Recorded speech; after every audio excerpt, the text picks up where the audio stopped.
A super thanks to get things going on today's mailbag from Richard Robinson. When this disaster season is over, Jerry will probably blame it on the injuries. Dak says players need to look in the mirror.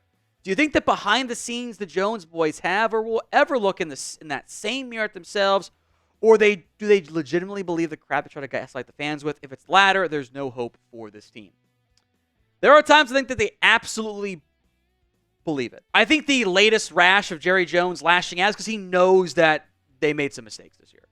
He knows that they misjudged and they've whiffed, and they just don't want to hear it because they don't like taking accountability. I think they're definitely frustrated. They think that the coaching staff hasn't been good enough, but in the end, the coaches and players absolutely get blamed. I don't want to be like, oh, no, it's not their fault at all. It's not what I'm saying. But ownership hired everybody. They made the decisions. The buck stops there. My concern is they want to do things their way, and they will do it their way all the way down to the bitter, which, by the way, is what you see with McCarthy and the offense. Same exact thing. Now, that came in via super thanks. We'll get to two more about the coaching potential replacements for Mike McCarthy. But if you put in a super thanks, we will give you a shout just like we do on these super chats. You can donate outside of live videos. Click the thanks icon, edit your message, send in whatever. We'll give you some love. Ian Dickinson. Dixon? How do you pronounce that? Is it just Dixon or is it like Dickinson? I don't know. I'm being mean. Sorry, Ian. Not mean, but rambling for no reason. Kafka, better than Kellen Moore. And this is in reference to the Mike McCarthy replacements video.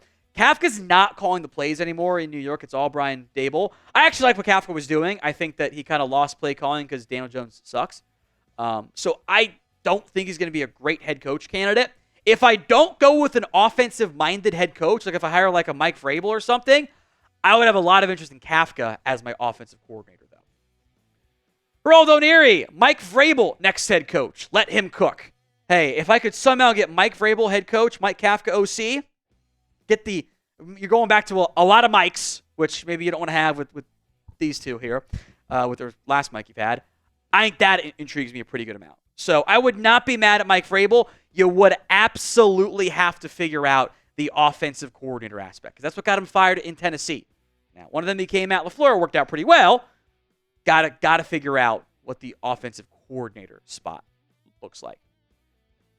So who do you want as the next Dallas Cowboys head coach? Let me know in the comments section of today's show. At the pinned comment, especially if the ad comes here on YouTube.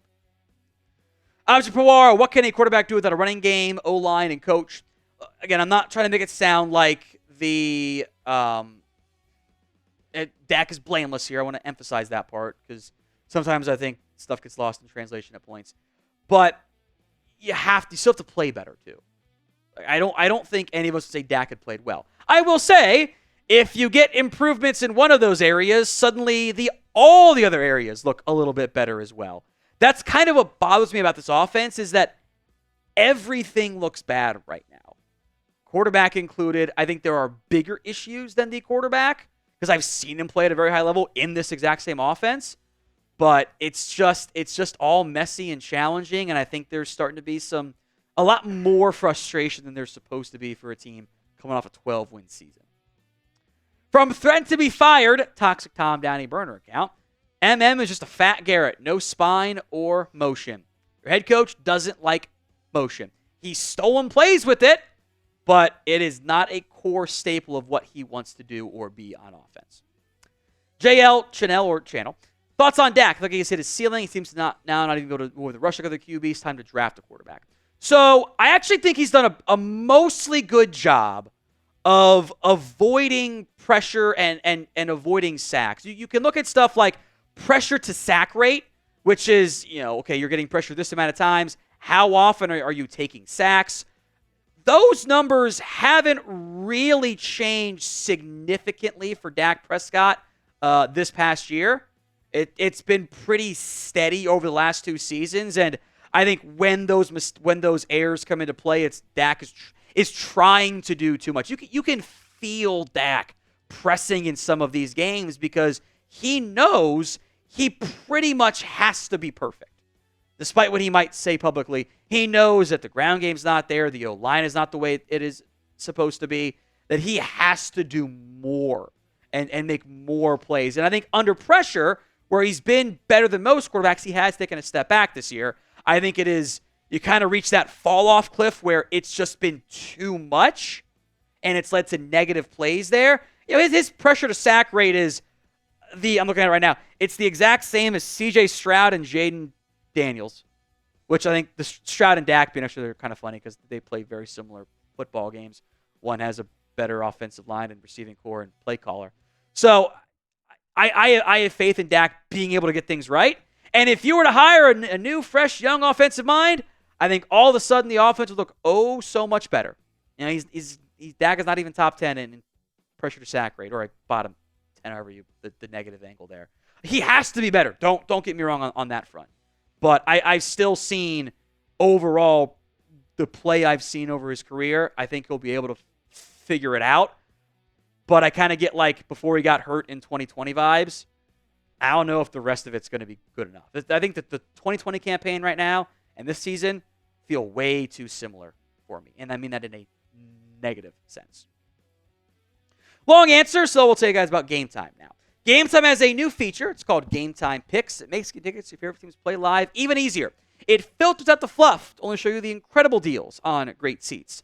So don't waste time searching through thousands of different tickets. It is curation designed to save you even more on, if you want to go to a Cowboys game, but NBA games, MLB games. Well, at least they had MLB games, not so much for us in the Dallas area these days, but concerts, comedy, theater, and everything else in between.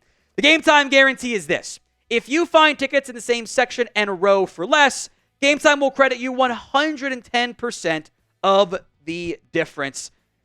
So download the Game Time app over gametime.co, create your account, and use code CHATSPORTS for $20 off your first purchase. Terms apply.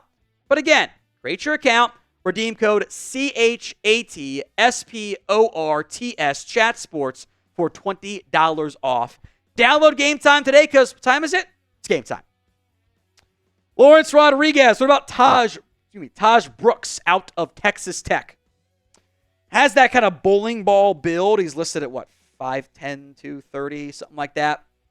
I like the player. Very, very productive runner in 2023 for Texas Tech. On a pretty good track so far this year.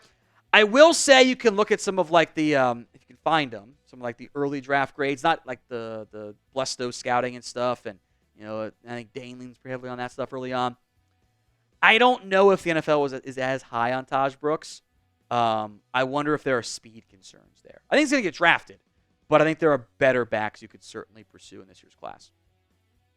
From Reign Supreme, since Jerry Jones loves to have credit in his direction because of ego, wouldn't it make sense for him to want to make the team better so he will get the credit for the moves he made? Look at Howie Roseman. Just my opinion.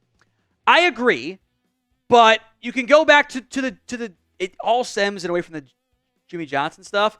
Jerry wanted more credit than what he was getting. So he doesn't want to have another Bill Parcells type guy. I think Jerry reached his point with the roster. He's like, I got to get some more help in here, and he picked Bill Parcells. I think he thinks that they're not that far away, that what they are doing has mostly worked. So he doesn't need a drastic change. I don't know if that would ever happen anyway. Your logic is sound, Reign Supreme. I don't know if there's a logical argument that could get Jerry to change his mind, though. Charlie Colton, should Jerry sign Leonard Fournette like Shaq suggested? No. Unless you want to form the true infinity gauntlet of backs who were good 4 years ago and build the best running back room in 2020 with Dalvin Cook and Zeke and Fournette, then no. He's not good anymore. He hasn't been good in 3 years. I have enough guys that fit that mold. Now, whether it's via signing or via trade, name a player who you want to add. Let me know in the comments of today's show. Christian Pagan, will Jerry Jones trade for Maxx Crosby since Jerry Jones is close to the Davis family? Big fat no for me there. Because I don't think the Raiders want to trade Maxx Crosby. Remember, they already picked the Crosby over the head coach. They got rid of Josh McDaniels, which was the right decision, but they made that call to ride with Maxx Crosby, and I don't think Crosby necessarily wants out. I think he He likes being a Raider. He's due for a new contract, by the way. I think he'll get one soon. They've taken care of him, gone another way to take care of him. I'd be pretty shocked if Maxx Crosby got dealt. Could you call? Sure. He's a hell of a football player that I would love to get. I just don't think it's that realistic in the end. Chase Wolf, #Cowboys. I believe the Cowboys will win the division. Last year, that kind of convo with McCarthy, the offense looked better. Dak looked more comfy.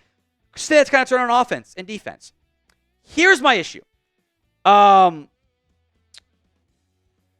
had the conversation. It worked. And then they went away from it. So that concerns me. Because why'd you go away in the first place, you know? That's what worries me deep down. The defense hasn't had a consistent good play for like a 3-game stretch in like a calendar year. So like I hope that you're right, Chase. I truly do. I am concerned that it's not going to happen. Now, we will be here, loss, win, hopefully never for a tie. So don't miss out. Hit that sub button right now, youtube.com/CowboysTV. Even Rico, who are some players on the market we could possibly make a move for, even though we won't, since Amari and Devontae are gone? So potential names. Hassan Reddick is maybe on the market. Probably not to an NFC team, though, because of the trade condition stuff, which was kind of weird. You can call about DeAndre Hopkins. You can call about a Christian Kirk, a Travis Etienne.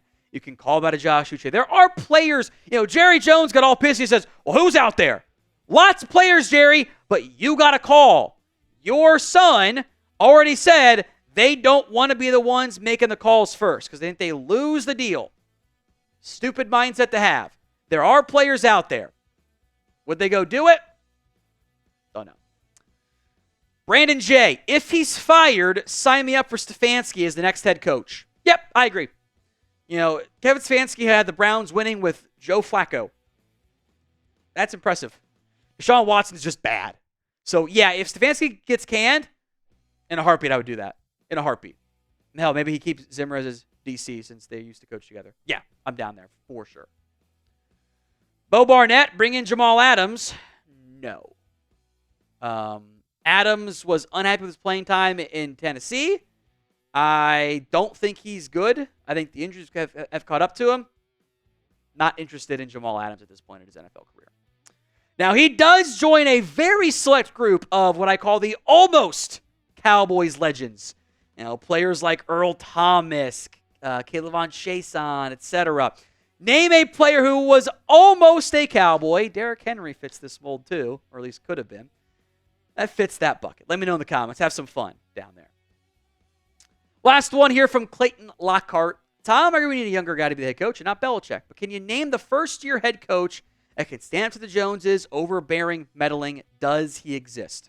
Counterpoint. Does the head coach the Joneses would actually hire exist in that fashion? That's what's tough for me. That is the tricky spot you're in, where it almost becomes a bit of a self-fulfilling prophecy. That's why I am hopeful the Cowboys do a wide coaching search and they get blown away by somebody and don't just settle on the first guy that they interview and then do a sham second interview. That's what I hope happens. We'll see.